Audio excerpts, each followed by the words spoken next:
Hey guys, how's it going? Just wanted to do another little gear review. These have been mentioned in past videos. You've probably even seen them in past videos, but these are just a couple of items that I use quite often. Like any of the reviews, this is just my personal take. You don't have to use it. I'm not recommending them like you have to get this and nothing else. There's definitely probably better options out there. Like I always say, this is just my own personal take. First one is a Klean Kanteen stainless steel bottle. This one is the 27 ounce or 800 milliliters. This one does have the olive green paint on it, but as you can see, it does have dings and dents and chips. It does have the loop on the top, so you can do a carabiner. This one I really like because, especially in the winter time, I mean, unless it's just really cold when I'm out snowshoeing, this will keep obviously the water cold. I think you could technically put hot stuff in it, but I mean, it's going to radiate through the stainless, so it'd be hot if it's, you know, up against your leg or up against your person.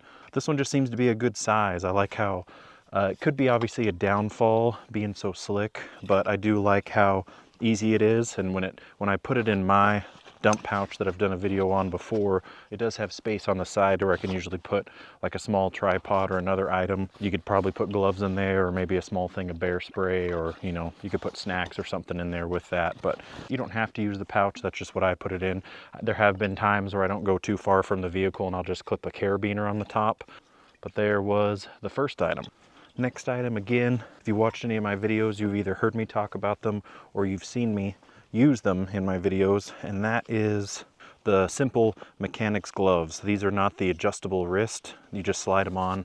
They just have that elastic around there. They do have nice pull tabs, and there's a little loop. I usually put them onto a carabiner. Again, you can attach it to your belt, a bag. I usually have actually the multiple pair. I think I have one in the truck. One in my chest pack. Usually put one in my camping stuff, or make sure I have one with me if I wear a different backpack. These, as you can see, did get a little damp today. They're not completely soaked, but these ones are not waterproof. But I like how light these are because I can pretty much wear them year round. Like most gloves, if you're out in the snow, you dust that snow off real quick and it won't get as wet as compared to just dunking your hands in. They're obviously not snow gloves. These are just work gloves. I like how light they are though, because in the summertime, helps when I'm out checking out mine sites, firewood for camp, any of that type of stuff. They're just nice and lightweight.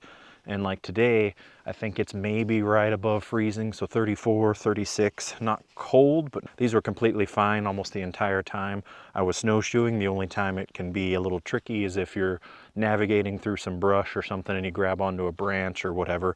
It'll obviously soak through those pretty quick because they are fairly thin. That'd be the second item that I find very useful when I'm out exploring.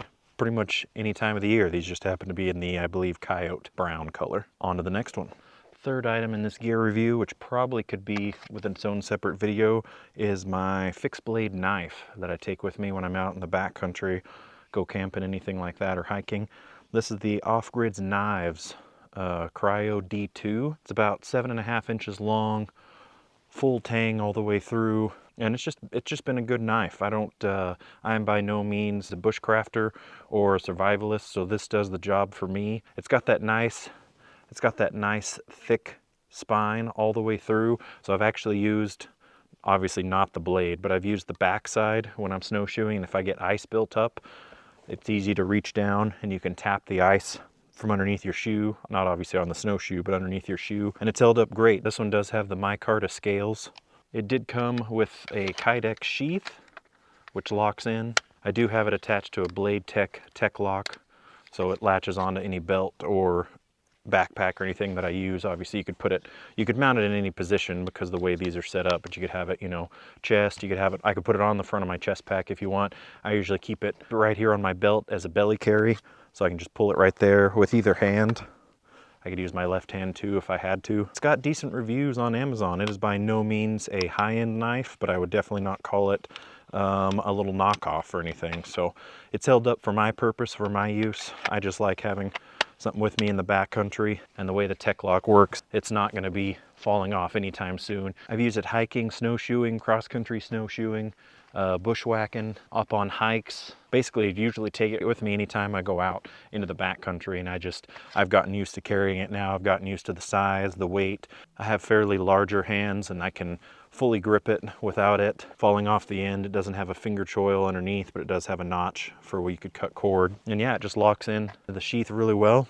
It's held up great for my use, and I'll just continue carrying it until something happens to it. But they have a good warranty on it, and I'm a firm believer, as you guys know, of using what you got. This is the stuff that I got, and this is what I use. So that's it for this gear review of those 3 smaller items that I carry fairly frequently when I'm out in the backcountry. They've done their job well, and I don't have a reason to change it, so get my gear back together and head to town. We'll catch you guys on the next one.